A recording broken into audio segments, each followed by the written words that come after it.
the uplifted hand. Today we're going to go over chapters 18 and 19, and we're going to follow the story of Hezekiah and the king of Assyria. Sennacherib. Sennacherib is how I remember his name, but I gotta read it. I thought it was Sennacherib. No, it's Sennacherib. Sennacherib. You guys can correct us on Sunday. It's Sennacherib, I'm pretty sure. We can take votes. We should do a poll. We're both wrong. Maybe not. Okay, so we're going to go into chapters 1 through 3, and we're going to see, chapters 18 and 18, but verses 1 through 3. Okay. We show that we're back in Judah, and Judah just got a big warning in chapter 17, like, hey, you're following in the footsteps. So I kind of felt like we were left on a cliffhanger, like, okay, we're about to see Judah fall, right? And I remember asking Kai, wasn't Judah the promise or the covenant of David? Like, that's what he got to keep. But we're about to see how that unravels. So 1 through 3, Hezekiah is the new king, and he was the son of Ahaz, or Ahaz. Y'all can correct us on Sunday, okay? All right. So he becomes king at 25 years old, and he reigns for 29 years. And the difference between him already, we see, he did that which was right in the sight of the Lord. He shows us that the pattern you inherit does not have to become the pattern you continue. He watched his father in 16 copy a foreign altar and moved the Lord's altar aside. In 17, we saw how the people continued the same mixed worship, generation after generation. But now we see the breaking of the pattern. Verse 4 shows Hezekiah removing high places, breaking images, cutting down groves, and even breaking the brazen serpent Moses made. Now, if you don't know the story of the brazen serpent, that's okay, because I didn't either. The brass serpent came from Numbers 21, when the Israelites were bitten by fiery serpents. And the Lord told Moses to make a brass serpent. When the people were to look upon the brass serpent, they would live. But now, what was once made for deliverance, Israel is now worshiping it, idolizing it. Mm-hmm. Something can have sacred history and still become an idol. It wasn't evil, but the people's relationship with it changed. So now we're going to go into 5 and 6, and it shows Hezekiah trusted in the Lord God of Israel. He clave to the Lord, or held tightly to the Lord. He departed not from following the Lord. So we learned in 17 that those who followed vanity became vain. But now we're going to see Hezekiah show us that a person who continually follows God, trusts in him, clings or claves to him, and follows him will always have the Lord with them. 7 through 8 shows Hezekiah prospered wherever he went. Hezekiah even tells the king of Assyria he will not serve him, unlike his father. Hezekiah has to decide what he will do with the relationship his father created.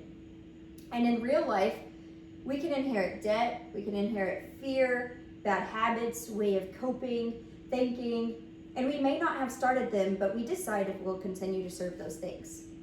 9 through 12 reminds us of what happened to the northern kingdom. We saw it just yesterday, the fall of Israel, Assyria surrounding Samaria for 3 years, Israel being carried away, and because they obeyed not the voice of the Lord their God, that's why they fell. So now this writer, which is not named, I was like, who writes 2 Kings? Who writes Kings? It's not named. But if you know, if you have ideas, tell us about it. The writer is placing Israel's fall beside Hezekiah's faithfulness. So we can compare how Israel wouldn't hear the Lord, but Hezekiah clung to the Lord. Israel followed the nations, but Hezekiah followed the Lord. We watched 2 completely different directions, and we saw where that road went, and we're about to see where this road will lead. So in 13, we instantly see that 14 years into Hezekiah's reign, King Sennacherib, the king of Assyria, attacks Judah and captures Judah's fortified cities. We watched Hezekiah trust God, did what was right, removed the idols. He followed the Lord, but Assyria still came. And we're reminded that doing what is right doesn't mean that trouble will never reach your walls. Now going into 14 and 16, we see Hezekiah panic. And he tells the king of Assyria, basically, I was wrong to rebel against you. What do I need to pay to make you leave? So Assyria demands silver and gold, and Hezekiah, in a panic, gives him silver from the Lord's house and cuts gold from the doors and pillars of the temple. And we see that Ahaz did the same thing in 2 Kings 16 verse 8. But we have to remember that sometimes the thing we reach for out of fear can't give us security, or can't give us the security it promised. We already saw that in Ahaz. We can continue. But we're going to see what Hezekiah did differently to help himself, or to help show God. Yeah. No, not Judah. So Israel, but Judah. Yeah. So 17 through 18 shows the king of Assyria sending a huge army to Jerusalem.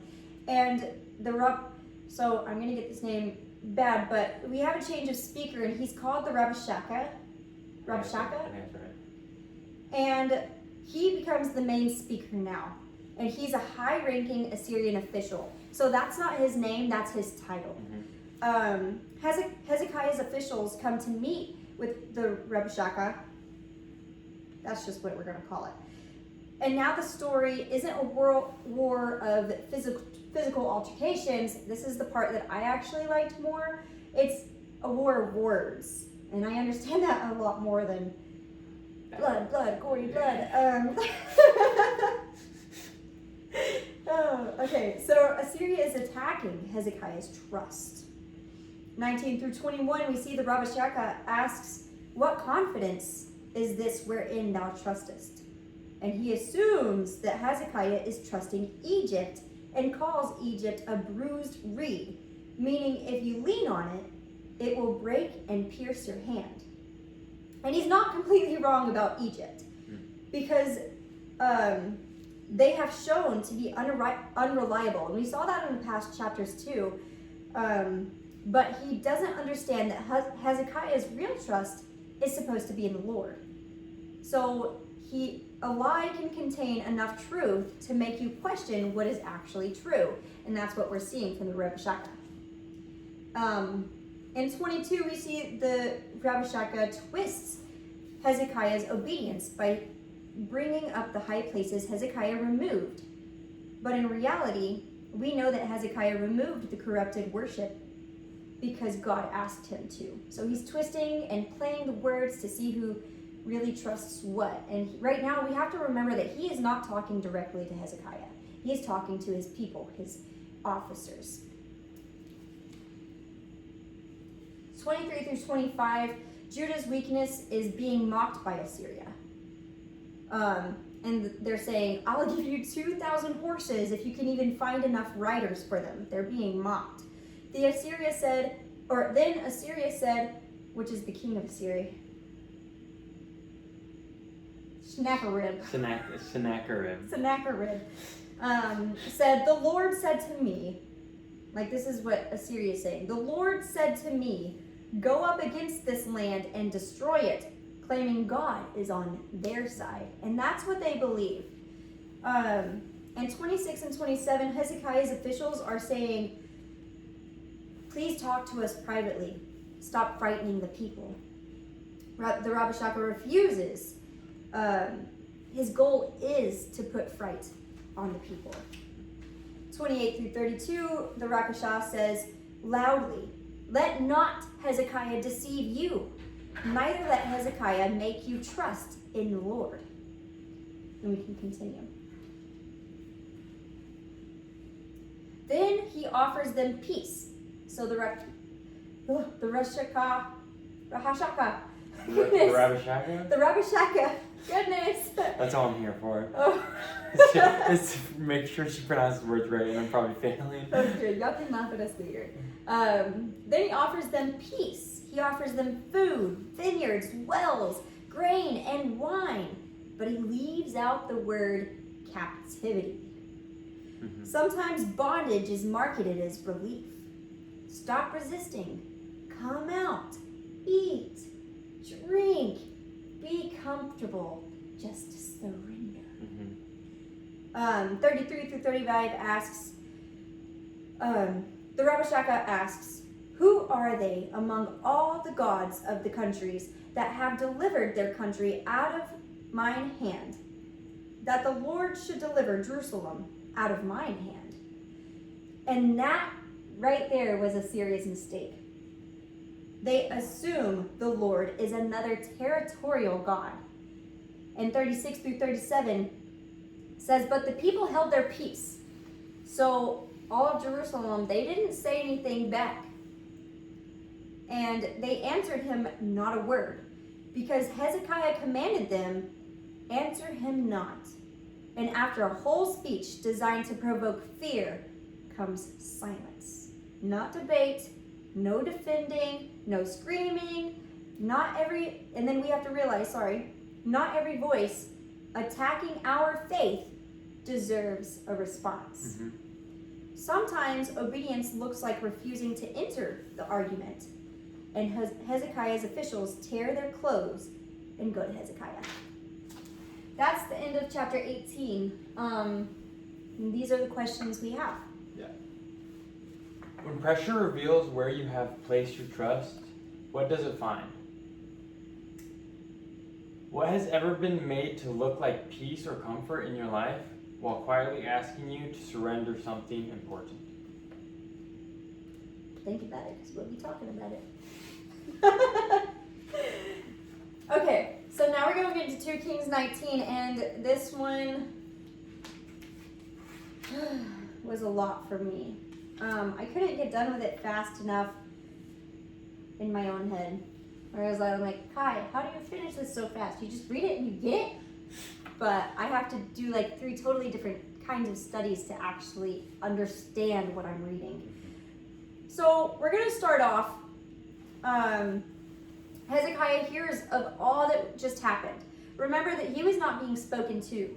So he covers himself with sackcloth, and he went to the house of the Lord. And 2 through 4, he sends his officials and priests to Isaiah, the prophet. And he described the day of trouble and of rebuke and blasphemy. The children are come to birth, and there is no strength to bring forth, which means they reach the moment where something needs to happen, but they have no strength left. Hezekiah asks Isaiah to lift up thy prayer for the remnant that's left. He doesn't pretend to be strong. He acknowledges the limits of his own strength. What? Nothing. What? Nothing. He gave a look. Rewind the clip. Did I give a look? Yes. 5 to 7. Isaiah tells them, be not afraid of the words which thou hast heard. Keep that in mind. He said words, not actions, words. God addresses the words first, even though the army is still surrounding them. He says, do not let their words determine what you believe about me. Because that was the Rabashaka's whole goal, was to try to get him twisted, to try to bend his trust, to try to bend his faith. 8 through 13, the Rabashaka leaves to rejoin the king of Assyria. And the king, Sennacherib, hears a rumor about the king of Ethiopia coming to fight him.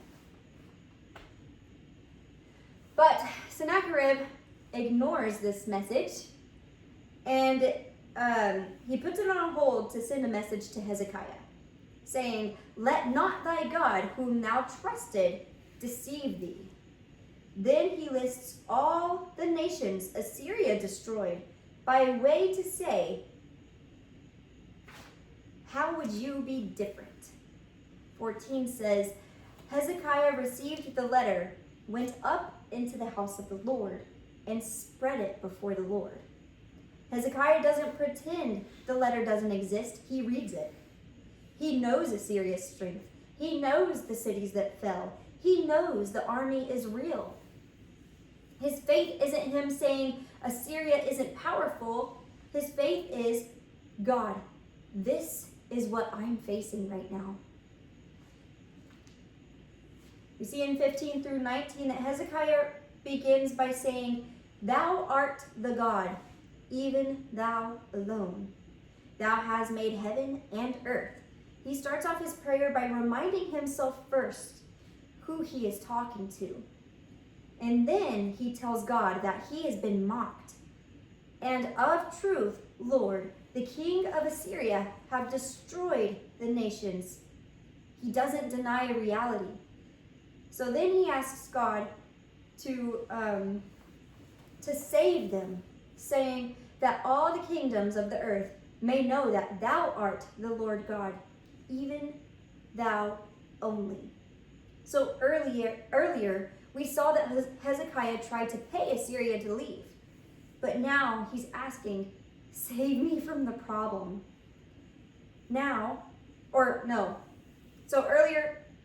So he's asking Hezekiah to leave by paying him, meaning save me from the problem, yes. But now he's saying, save us so the world will know who you are. Don't save me, save us. We can turn it. So then we see in verse 20, Isaiah sends a message to Hezekiah. And every time I'm saying God says, just remember it's a message Isaiah is telling Hezekiah through himself. Mm-hmm. So the message is from God, but through Isaiah. Isaiah sends a message to Hezekiah from the Lord, saying, Thou which thou hast prayed to me against the king of Assyria, I have heard. Meaning, I heard you, I see you. God responds to Sennacherib and Assyria, saying, The virgin, the daughter of Zion, hath despised thee and laughed thee to scorn. Which is another, so daughter of Zion is a poetic way of speaking about Jerusalem and its people. So God personified Jerusalem as a woman. It is basically saying to Assyria, the Jerusalem you thought would tremble before you will eventually look at you with contempt as you retreat. Or the daughter of Jerusalem hath shaken her head at thee. 22 says, Whom hast thou approached and blasphemed? Against whom hast thou exalted thy voice? Even against the Holy One of Israel. This is God basically saying, you misunderstood who you were speaking against. 23 through 24, Sennacherib boasts about everything he has conquered and accomplished. He believes his past victories prove nothing can stop him. And this is where we can see that success can be dangerous when we start believing, I did this all myself. 25 through 26, God basically says, didn't you hear? I planned this long ago. Sennacherib thought he was controlling history, but God allowed Assyria to play a role in events already known to him. Mm-hmm. Being used in God's plan does not make us author of God's plan. It's already written. 27 through 28, God tells Sennacherib that he knows where he lives. He knows where he comes and goes. And his rage against him. God says he will put up a hook in his nose and lead him back the way he came. And remember, that's not God speaking directly to him. It's God speaking through Isaiah the prophet. And 29 through 31, God tells Hezekiah that for 2 years, the people will eat what grows on its own. In the 3rd year, they will plant crops in the vineyard again. The survivors will take root below and bear fruit above. Hezekiah sees an army, and God already sees the next harvest. 23 through 34, Isaiah says, Assyria will not enter the city. shoot an arrow in it, build a siege against it, and he will return the same way that he came.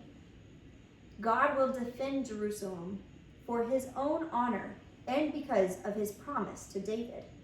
In 35 through 36, that night, the angel of the Lord struck the Assyrian camp, and 185,000 Assyrian soldiers died. Like that. I can't imagine. It's like watching a whole field of cows dead in a pasture because Yeah, lightning struck. 180,000 people is. Very different than a bunch of cows. Yes. But and then Sennacherib leaves and returns to Nineveh. Judah didn't suddenly become stronger than Assyria. God handled what Judah could not. And that was him showing that he wasn't strong enough, but God was. 37, later, Sennacherib is worshiping in the temple. This part's crazy. Of his God when his own sons came in and killed him. And the man who mocked the Lord and said, "What God can save you from me?" died in a temple of a God who cannot save him. Sennacherib looked at his past victories and thought he controlled his future. Hezekiah looked at Assyria and couldn't see a future. But God saw both men clearly and was already talking about vineyards that would grow after the army was gone.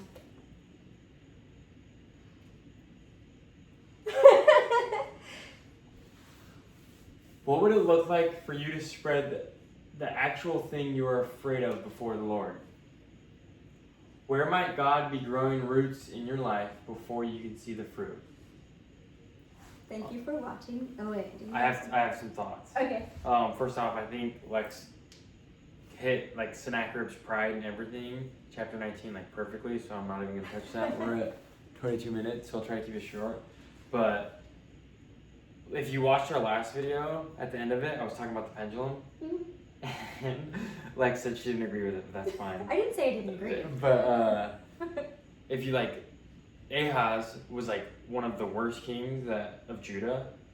Better than the ones before, but not the best. Yeah, and then Hezekiah was like one of the best, right? Mm-hmm. So it's like, again, that pendulum, and I think it's cool that he essentially didn't follow in his father's footsteps. And then another thing is, if you look at like where Judah was with like all the false prophets and all of the idolism and all that, it makes me think about where it started.